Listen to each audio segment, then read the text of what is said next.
కంటోన్మెంట్లో ఉప ఎన్నికలు వస్తే శ్రీ గణేష్ను గెలిపిస్తే 4,000 కోట్ల రూపాయలు మంజూరు చేసి 30 ఏండ్ల నుంచి తీరని సమస్యల్ని ఆర్మీ వాళ్ళతో మాట్లాడి భూమి తీసుకొని ఇవాళ ఎలివేటెడ్ కారిడార్లు కట్టిస్తున్నాం. అక్కడ ఆర్మీ ల్యాండ్లో కట్టుకున్న పేదోళ్ళకి ఇవాళ పట్టాలు ఇవ్వడానికి ప్రయత్నం చేస్తున్నాం. ఈ 20 నెలల్లో నేను ముఖ్యమంత్రి అయిన తర్వాత మీరు ఎన్నుకున్న నాటి ఈ జూబ్లీహిల్స్ ఎమ్మెల్యే ఒక్కనాడైనా ఒక్క కాగితం ఇచ్చిండా? మా జూబ్లీహిల్స్లో సమస్యలు ఉన్నాయి, మా సోమాజిగూడల సమస్యలు ఉన్నాయి, మా వెంగళరావు నగర్ల సమస్యలు ఉన్నాయి, లేకపోతే మా బోడబండల సమస్యలు ఉన్నాయి, లేకపోతే మా యూసుఫ్గూడల సమస్యలు ఉన్నాయి, లేకపోతే మా షేక్పేటలో మా మైనారిటీ సోదరులకి ఏమైనా చేయమని ఒక కాగితం ఇచ్చిండా? కాగితం ఇవ్వకపోతే ఇవ్వకపోయిండు.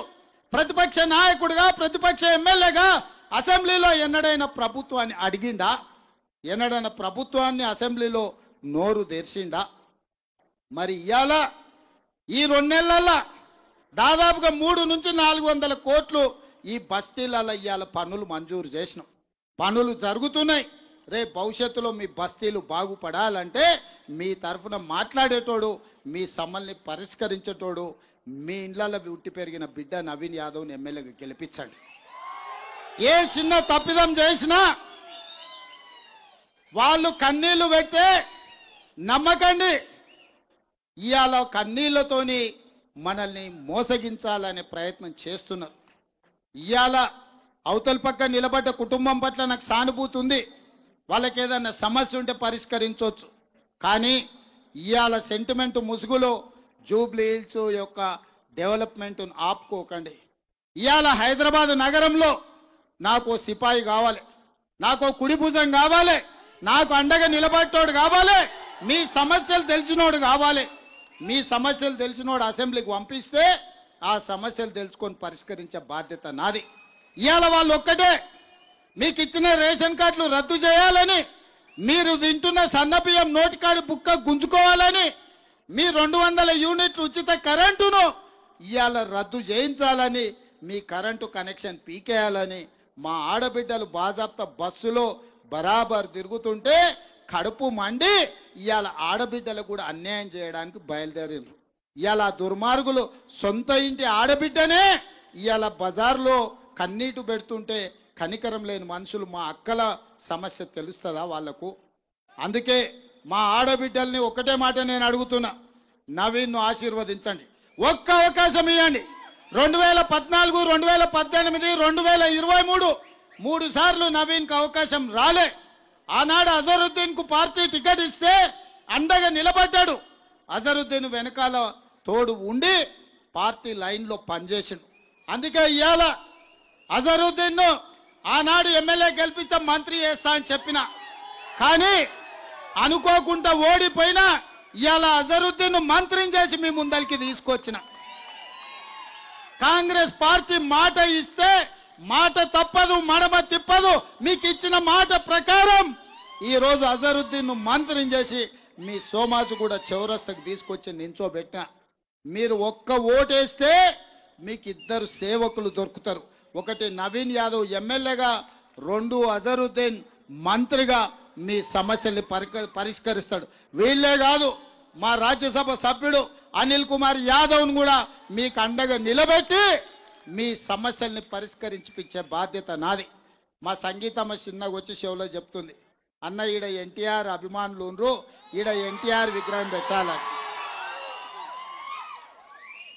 తెలుగు రాష్ట్రాలలో ఎన్టీఆర్ అభిమానులు కానోళ్ళు ఎవరైనా ఉంటారా? ఎన్టీఆర్ విగ్రహం అమీర్పేట మైత్రివనంలో పెడతంటే వద్దనే దుర్మార్గుడు ఎవడన్నా ఉంటాడా? ఉంటే ఆ దుర్మార్గులను మూసిలేసి బొంద పెడదాం. అమీర్పేట చౌరస్తలో పెద్ద ఆయన ఎన్టీఆర్ విగ్రహం పెట్టుకుందాం. పెట్టుడు కాదు, నేనే వస్తా, నేనే ముఖ్యమంత్రిగా పెద్ద ఆయన ఎన్టీఆర్ విగ్రహాన్ని ఆవిష్కరించే బాధ్యత నాది. మనందరం అన్నా అని పిలుచుకునే పెద్దలు నందమూరి తారక రామారావు గారి విగ్రహాన్ని పెట్టించే బాధ్యత అనిల్ యాదవ్కు నవీన్ యాదవ్కు, అనిల్ యాదవ్కు వీళ్ళిద్దరికి నేను అప్పచెప్తున్నా. నేను ప్రారంభించే బాధ్యత నాది. అందుకే మిత్రులారా, ఇంత రాత్రైనా మా అండగా నిలబడ్డ సోదరులను, మా యువ మిత్రులను, మా ఆడబిడ్డలను, ఈ బస్తీలలో కష్టాలలో మునిగి తేలుతున్న మా పేదల్ని, ముఖ్యంగా మా సినిమా కార్మికులని, ఈ ప్రాంతంలో కృష్ణానగర్ అంటే ప్రపంచానికే గొప్ప సినిమాలను అందించి నంది అవార్డు నుంచి ఆస్కార్ అవార్డు వరకు తెలుగు కీర్తిని ప్రపంచానికి చాటి చెప్పిన సినిమా కార్మికులు ఇక్కడ ఉన్నారు. వీళ్ళందరిని ఆదుకునే బాధ్యత నాది. ఇవాళ మీ ప్రాంతాన్ని అభివృద్ధి చేసే బాధ్యత నాది. ఇంకా 3 ఏళ్లు కాదు, ఆ తర్వాత 5 ఏళ్లు, మొత్తం 8 ఏళ్లు తెలంగాణ రాష్ట్రంలో కాంగ్రెస్ పార్టీ అధికారంలో ఉంటుంది. మీ సమస్యల్ని పరిష్కరిస్తుంది, మీకు అండగా తోడుగా ఉంటుంది. మీరందరూ ఆశీర్వదించండి, ఈ ప్రాంతాన్ని అభివృద్ధి చేసుకోండి, అభివృద్ధిలో భాగస్వాములు కావాల్సిందిగా కోరుకుంటూ మీరందరూ నాకు మాట ఇవ్వాలి. ముఖ్యంగా ఇక్కడ ఉన్న యువకులు ఈ రోజు నుంచి మీరు నిద్రపోవద్దు. ఈ రోజు నుంచి ఒక్క నిమిషం వృధా చేయొద్దు. ప్రతి ఒక్కరూ మీరే కథానాయకులై 407 బూతులు జూబ్లీహిల్స్ లో ఉండి ప్రతి బూతులో మీరే కార్యకర్తలు కథానాయకులై, మీరే రేవంత్ రెడ్డిలై, మీరే నవీన్ యాదవ్లై అత్యధిక మెజార్టీతో గెలిపించండి. మళ్ళీ గెలిచిన తర్వాత ఇక్కడనే విజయోత్సవ సభ నిర్వహించుకుందాం, మీ సమస్యల్ని తెలుసుకుందాం, మీ సమస్యల్ని పరిష్కరించుకుందామని తెలియజేస్తూ మీ అందరి దగ్గర సెలవు తీసుకుంటున్న మిత్రులారా, వీడికి వచ్చిన సోదరులందరూ గట్టిగా అంటే ఫామ్ హౌస్ లో వండుకున్న వాళ్ళ గుండెలు అదరాలి, ఉలిక్కి పడి నిద్ర లేవాలి, రాత్రికి కలలో కూడా మీరే గుర్తు రావాలి. సరేనా? సరేనా? సరేనా? సరేనా? సరేనా? రెడీ? రెడీ అన్న వాళ్ళందరూ చేయి పైకెత్తి పిడికిలు బిగించండి. వెనకాల ఉన్నోళ్ళు, దూరంగా ఉన్నోళ్ళు కూడా నాకు కనిపిస్తారు. ఇక్కడ కూడా ఉన్నోళ్ళు, వేదిక మీద ఉన్న మంత్రులకేం మినాయింపు లేదు, మంత్రులు కూడా చేయెత్తాల్సింది. జై కాంగ్రెస్, జై జై కాంగ్రెస్, హస్తం గుర్తుకే, హస్తం గుర్తుకే.